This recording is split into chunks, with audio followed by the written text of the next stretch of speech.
유럽인들이 북아메리카에 발을 들인 뒤부터 이곳의 농지는 매년 약 0.07인치의 표토를 이뤄왔습니다. 이 수치는 미국 농무부가 장기적으로 유지 가능하다고 보는 침식 수준의 거의 2배에 이릅니다. 그렇다면 미래는 어떻게 될까요? 여러 의견이 있지만 모든 것이 바뀌지 않는다면 앞으로의 모습은 한 단어로밖에 표현할 수 없습니다. 바로 암울하다는 것입니다. 30년도 채 지나지 않아 미국의 토지는 심각하게 황폐해져 영향을 받지 않는 면적이 약 5%밖에 남지 않을 수 있습니다. 물론 가장 먼저 바뀌어야 할 것은 경작 방식입니다. 이것이 가장 큰 피해를 일으키는 원인이기 때문입니다. 하지만 미국에서는 토지를 되살리기 위해 다소 특별하고 처음 들으면 이상하게 느껴질 수도 있는 방법을 시험하고 있습니다. 바로 메마른 땅의 들소를 다시 돌려보내는 것입니다. 북아메리카의 전설적인 상징인 들소는 거의 황폐해진 지역에 풀려났고 사람들은 그 뒤에 어떤 일이 일어나는지 관찰하기 시작했습니다. 왜 이 거대한 발굽동물이 토양 황폐화를 막는 핵심 열쇠 중 하나가 될 수 있을까요? 과거 들소는 북아메리카 전역을 엄청난 수로 돌아다녔습니다. 많은 지역에서는 어디를 가든 들소를 마주칠 수 있을 정도였습니다. 역사적인 분포 지도를 보면 들소는 오늘날 미국 영토의 거의 전역에 살았고 캐나다 대부분과 멕시코의 작은 일부 지역까지 넓게 퍼져 있었습니다. 이 전체 지역은 한때 그레이트 바이슨 벨트, 즉 거대한 들소지대라고 불렸습니다. 과학자들에 따르면 알래스카에서 멕시코만까지 이어지는 이 지역은 한때 푸른 식물로 덮인 광대한 초원이었습니다. 다시 말해 당시 들소의 먹이는 거의 끝이 없을 만큼 풍부했습니다. 바로 이 풍부한 풀 덕분에 들소는 완벽한 환경에서 번식하며 거대한 영토로 퍼져나갈 수 있었습니다. 그레이트 바이슨 벨트에는 엄청난 수의 동물이 살았지만 인간이 이 지역 전체를 바꾸기 시작하면서 상황은 달라졌습니다. 16세기에 유럽인들이 북아메리카에 도착했을 때 스페인 사람들은 말을 데려왔습니다. 처음에는 별로 걱정할 일이 아닌 것처럼 보였습니다. 들소는 말과 함께 살았고 말은 들소를 죽일 수 있는 포식자도 아니었습니다. 하지만 말의 등장은 평원지역 원주민 부족에게 매우 강하게 받아들여졌습니다. 그들은 더 빠르게 이동할 수 있었고 동물 무리를 더 쉽게 따라갈 수 있었으며 이전보다 훨씬 큰 규모로 들소를 사냥할 수 있게 됐습니다. 19세기 초에는 약 6만 명의 평원지역 원주민이 30만 마리에서 90만 마리에 이르는 말을 소유하고 있었습니다. 이 덕분에 사냥 활동은 전례 없는 수준으로 확대됐습니다.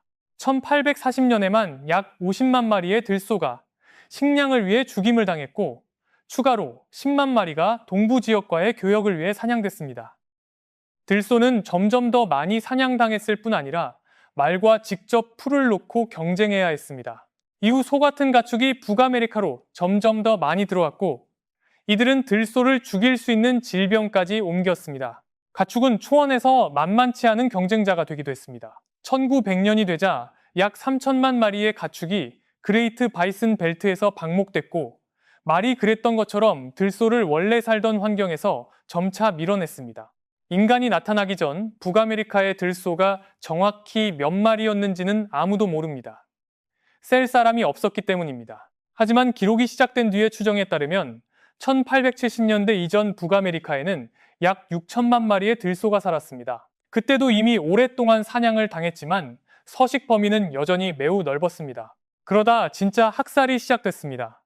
당시의 사진들을 보면 인간과 마주친 거의 모든 들소가 표적이 될 수 있었음을 알 수 있습니다. 그 결과 들소의 서식 범위는 빠르게 줄어들었습니다. 시간이 지나자 한때 넓었던 분포 지역은 지도 위에 표시된 작은 구역들만 남게 됐습니다. 하지만 사냥은 멈추지 않았습니다. 1890년이 되자 들소의 서식지는 드문드문 찍힌 몇 개의 검은 점만 남았습니다. 당시 아메리카 들소는 거의 완전히 멸종 직전까지 몰렸습니다. 1884년에는 고작 325마리만 남았습니다. 한번 상상해 보세요. 불과 약 20년 만에 한때 6천만 마리에 달했던 개체군이 거의 사라져 약 300마리만 남게 된 것입니다. 하지만 들소의 소멸은 이 동물만의 비극이 아니었습니다. 들소는 낮은 풀로 이루어진 대초원의 생명을 유지하는 핵심 종 가운데 하나였기 때문에 이는 북아메리카 초원 생태계 전체에 큰 타격이었습니다. 들소는 보통 뿔로 나무 줄기를 비비면서 껍질을 벗겨내고 나무가 탁 트인 초원으로 지나치게 퍼져나가는 것을 막습니다. 들소는 풀을 먹는 동안 씨앗도 사방으로 퍼뜨립니다. 또 들소에게는 매우 특별한 행동이 있습니다. 바로 먼지나 진흙 속에서 몸을 구르는 것입니다. 이런 행동이 반복되면서 땅에는 얕은 웅덩이가 만들어집니다. 봄이 오면 그 웅덩이에 물이 고이고 점차 독특한 식물 군락을 가진 작은 습지로 바뀝니다. 씨앗은 배설물을 통해서만 퍼지는 것이 아닙니다. 들소의 두꺼운 털에 붙었다가 다른 지역에 떨어지기도 합니다. 몸집이 크기 때문에 들소 한 마리가 죽으면 그 사체는 식물의 중요한 질소와 인의 공급원이 됩니다. 게다가 들소는 대개 크고 밀집된 무리로 방목하기 때문에 하나의 경관 안에서도 풀이 서로 다른 높이로 자라는 구역이 만들어집니다. 이런 불균형은 매우 중요합니다. 어떤 동물은 낮은 풀을 좋아하고 다른 동물은 숨거나 먹이를 찾기 위해 높은 풀이 필요하기 때문입니다. 들소의 수가 크게 줄어들면서 이런 자연의 작동 방식도 거의 사라졌습니다. 원래 강인했던 낮은 풀들은 적응력이 떨어지는 키 큰 풀들로 대체됐습니다. 이 풀들은 그레이트 바이슨 벨트의 혹독한 기후를 잘 견디지 못했고 그 결과 많은 지역이 식물 덮개를 완전히 잃어갔습니다. 들소를 대신해 들어온 대형 가축은 푸른 초원에서 통제 없이 방목됐고 지역 생태계는 계속 약해졌습니다. 농업의 확대까지 겹치면서 한때 매우 비옥했던 많은 초원은 점점 벌거벗은 땅이 됐습니다. 미국 남부 평원 지역에서만 4,600제곱마일이 넘는 초원이 1926년에는 약 695제곱마일로 줄어들었습니다. 다른 많은 지역의 상황도 크게 다르지 않았습니다. 이미 거대한 생태 재앙이었지만 그 뒤에는 미국 전체를 충격에 빠뜨린 더 심각한 사건이 일어났습니다. 초원의 파괴는 1930년대 더스트볼 사태로 이어지는데 한몫했습니다. 거대한 바람이 식물 덮개로 단단히 붙잡혀 있지 않은 땅을 휩쓸면서 약 8억 5천만 톤의 표토가 날아가 대서양으로 곧장 날려갔습니다. 그때부터 사람들은 변해야 한다는 사실을 깨닫기 시작했습니다. 그 변화에는 한때 미국 초원의 건강을 조용히 지켜주던 생물, 들소의 개체수를 회복하는 일도 포함됐습니다. 들소 개체군 복원을 가장 먼저 시작한 곳 중 하나는 옐로스톤 국립공원이었습니다. 처음에는 단 25마리만 이곳에서 피난처를 찾았습니다. 그 수가 너무 적어서 개체군이 회복될 수 있다는 생각조차 하기 어려웠습니다. 하지만 공원은 결국 해냈습니다. 생물학자, 환경운동가, 생태학자, 적극적으로 나선 주민들, 그리고 정부 대표들로 이루어진 연합은 들소를 되살리기 위해 끊임없이 노력했습니다. 그 결과 2022년 옐로스톤에는 약 5,900마리의 들소가 살게 됐습니다. 물론 옐로스톤의 토지와 생태계 상태는 매우 다양한 방법으로 유지되고 있습니다. 이곳은 미국에서 가장 유명한 국립공원 중 하나이기 때문입니다. 하지만 지역 경관을 건강하게 유지하는 데 들소무리가 중요한 역할을 한다는 점은 누구도 부정하지 않습니다. 다음은 시카고 근처의 미드윈 내셔널 톨그래스 프레리입니다. 과거 들소가 이 지역에서 사라졌을 때 이곳은 거의 생명력을 잃은 상태였습니다. 더 나쁜 점은 이 공원이 과거 미군 탄약 생산 공장이 있던 땅 위에 세워졌다는 사실입니다. 이는 주변 환경에 결코 좋은 조건이 아니었습니다. 하지만 현재 이 지역에는 약 9제곱마일의 초원과 다양한 식물, 군락, 새, 그리고 여러 동물이 살아가고 있습니다. 1996년부터 나무 심기, 풀베기, 계획적인 방화, 제초제 사용 같은 전통적인 토지 복원 방법이 적용됐습니다. 하지만 2015년이 되자 들소가 시카고 근처에 다시 나타났습니다. 현재 공원의 모습을 보면 들소가 이 지역을 회복시키고 좋은 상태를 계속 유지하도록 돕는 효과적인 해법이 됐다는 것을 알 수 있습니다. 하지만 이것은 시작에 불과합니다. 들소와 다른 조치를 결합해 토지를 되살릴 수 있는 가능성이 매우 매력적으로 보였기 때문에 연구진은 시카고 근처의 실험을 2035년까지, 즉 20년 동안 이어갈 계획입니다. 미국 초원 복원의 가장 적극적인 단체 중 하나는 APF라고도 불리는 아메리칸 프레리 재단입니다. 이 단체는 몬태나의 민간 보전 프로젝트인 아메리칸 프레리를 운영하고 있습니다. 2024년 기준으로 보호구역의 서식지는 52만 6천 헥타르가 넘었으며 이 가운데만 4천 헥타르는 사유지로 전환됐고 38만 5천 헥타르는 주 정부에서 임대한 토지였습니다. APF는 토지를 사들이고 빌려 서로 연결함으로써 약 321만 2천 헥타르에 이르는 연속된 야생 통로를 만들고 있습니다.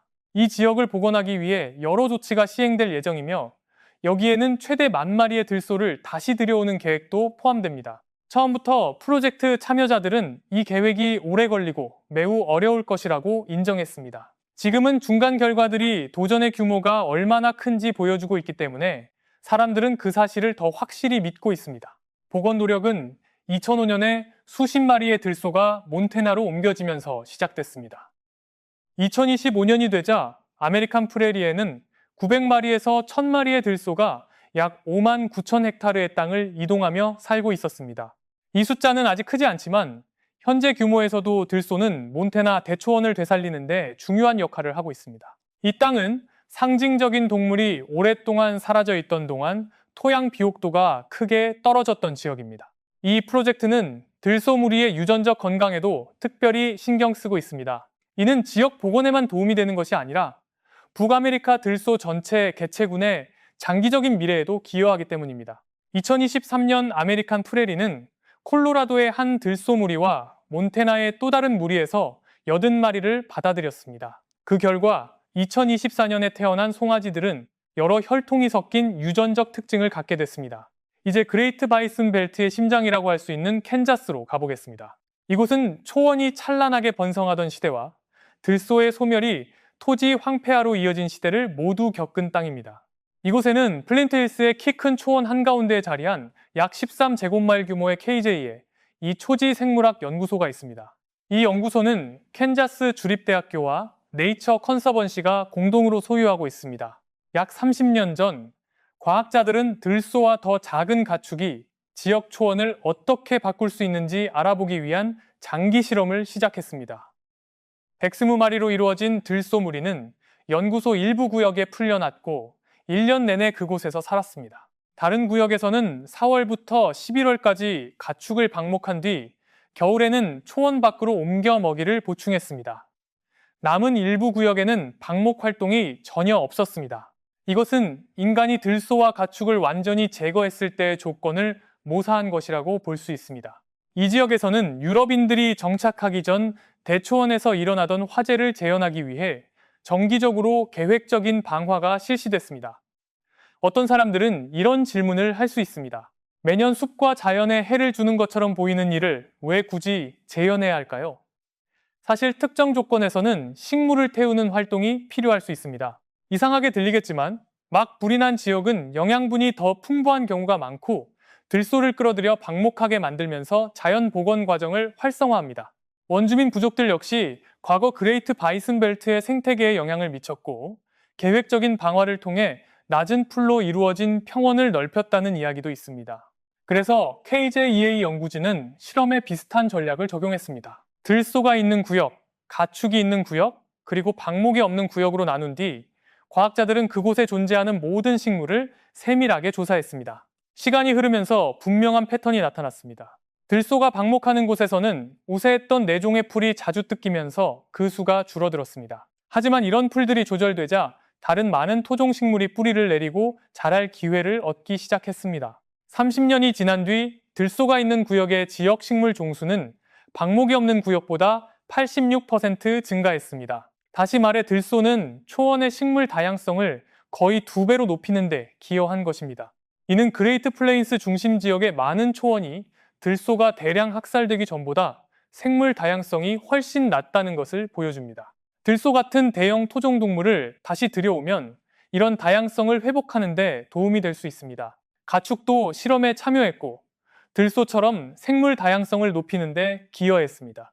하지만 증가폭은 방목이 없는 지역과 비교해 약 30%에 그쳤고 들소가 있는 곳의 86%보다 훨씬 낮았습니다. 따라서 건강한 대초원을 되살리고 유지하려면 들소가 여전히 특별히 중요한 요소라고 할 수 있습니다.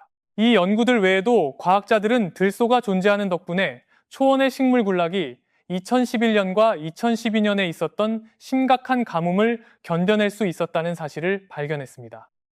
일부 토종종은 가뭄 이전 몇 년 동안 줄어들고 있었지만 들소의 영향 덕분에 다시 회복될 수 있었습니다.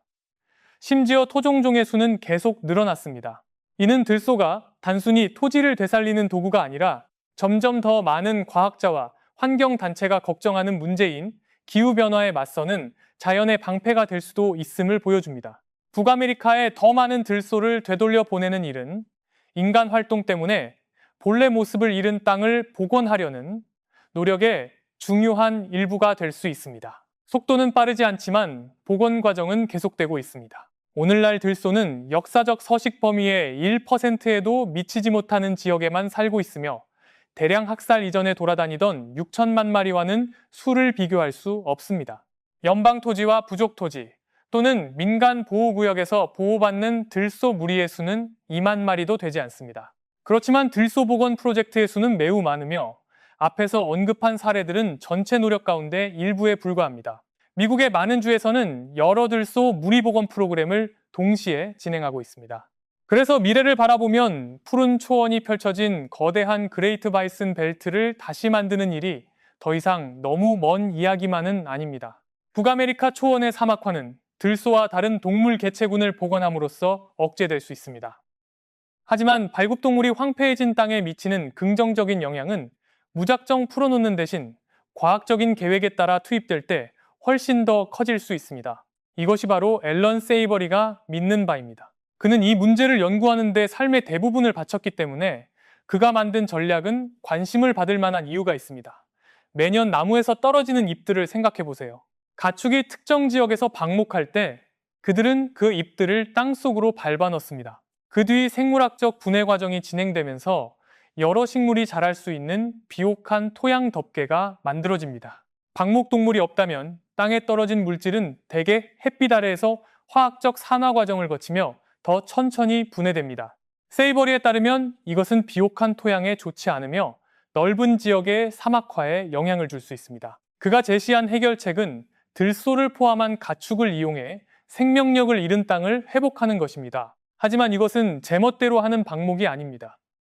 이 과학자는 가축 무리의 이동을 매우 철저하게 통제하고 계획해야 한다고 제안합니다. 이 방식은 계획적 총체 방목이라고 불립니다.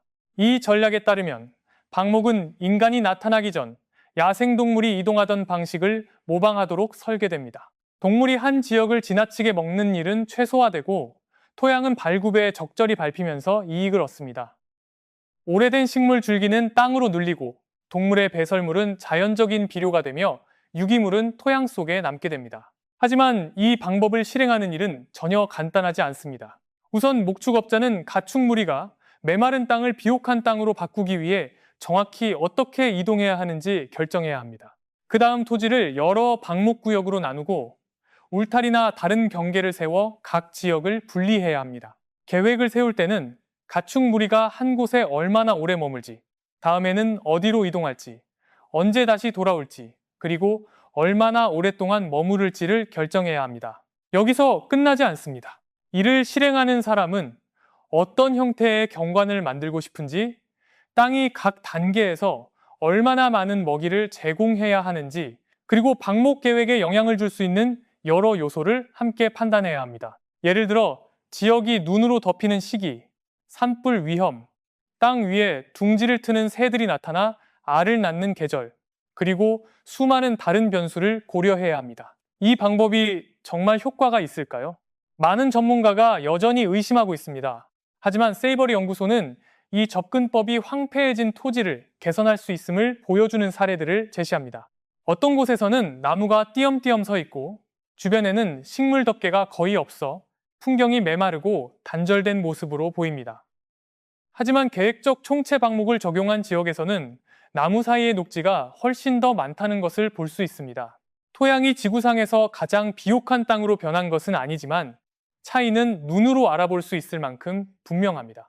들소는 원래도 토지를 회복시키는 일을 잘해왔습니다. 하지만 들소 무리가 세이버리의 전략에 따라 관리된다면 변화의 효과는 더 커질 수 있습니다. 토양의 회복력도 향상될 수 있습니다. 정리하자면 들소는 초원에 많은 이점을 가져다 줍니다. 들소는 씨앗을 퍼뜨리고 작은 습지를 만들며 다양한 풀 구조를 유지하고 식물이 가뭄을 견디도록 돕고 토양을 개선하며 한때 거의 사라질 뻔했던 생태계가 다시 돌아오도록 이끕니다. 죽은 땅으로 여겨졌던 지역도 인간이 자연을 올바른 방식으로 되돌려 놓는다면 다시 살아날 기회를 가질 수 있습니다.